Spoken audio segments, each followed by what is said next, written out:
Dan pemirsa, untuk mengetahui informasi terkini dari pemeriksaan mantan Menteri Kehutanan MSK Ban di KPK, kita segera bergabung dengan reporter Yul Yanawan langsung dari gedung KPK. Ya Yul, bagaimana dengan hasil pemeriksaan MSK Ban?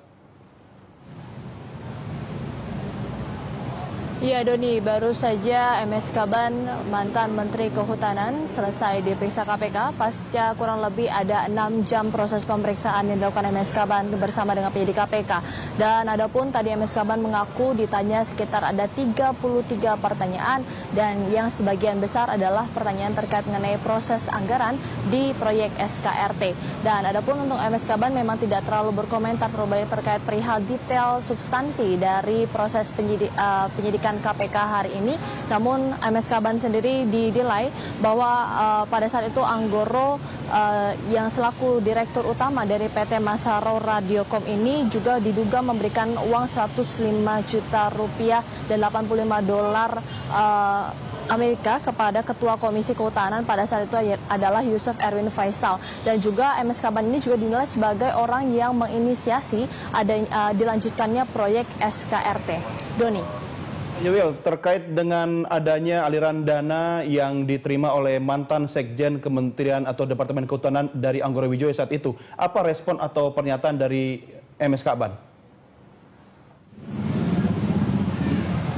Ya, perihal tersebut MSK Ban banyak membantah beberapa hal. Salah satunya adalah tidak adanya aliran dana yang mengalir kepada sekjennya, yang juga terkait mengenai laporan itu MSK Ban mengaku bahwa tidak pernah mendapatkan laporan adanya aliran dana yang mengalir ke sekjen. Dan juga masih terkait mengenai proyek SKRT ini, beberapa waktu lalu KPK juga pernah memeriksa mantan Ketua Komisi 4 Yusuf Erwin Faisal, dan di mana pada saat itu ia menyatakan bahwa MSK Ban adalah orang yang menginisiasi dilanjutkannya proyek SKRT dan revitalisasi dari proyek SKRT ini. Dan juga untuk ketika ditanyakan dari rekan-rekan media bahwa apakah ada dana yang mengalir kepada anggota DPR, MSK Ban membantah hal tersebut. Dan juga terkait mengenai rekaman yang dimiliki KPK terkait mengenai pembicaraan antara Anggoro dengan MSK Ban sendiri tadi juga membantah bahwa dia tidak pernah mengadakan percakapan yang seperti diberitakan kepada media massa.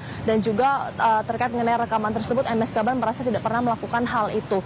Dan juga seperti kita ketahui bahwa MSK Ban saat itu pernah meminta proyek SKRT dilanjutkan, namun yang harus difokuskan menurut Yusuf Erwin Faisal yang juga pernah menjabat sebagai mantan Ketua Komisi 4 Bidang Kehutanan DPR RI adalah aliran dana yang mengalir kepada beberapa anggota DPR terkait proyek ini. Doni. Yul, terima kasih. Pemirsa, demikian laporan reporter kami Yul Yanawan langsung dari gedung KPK Jakarta.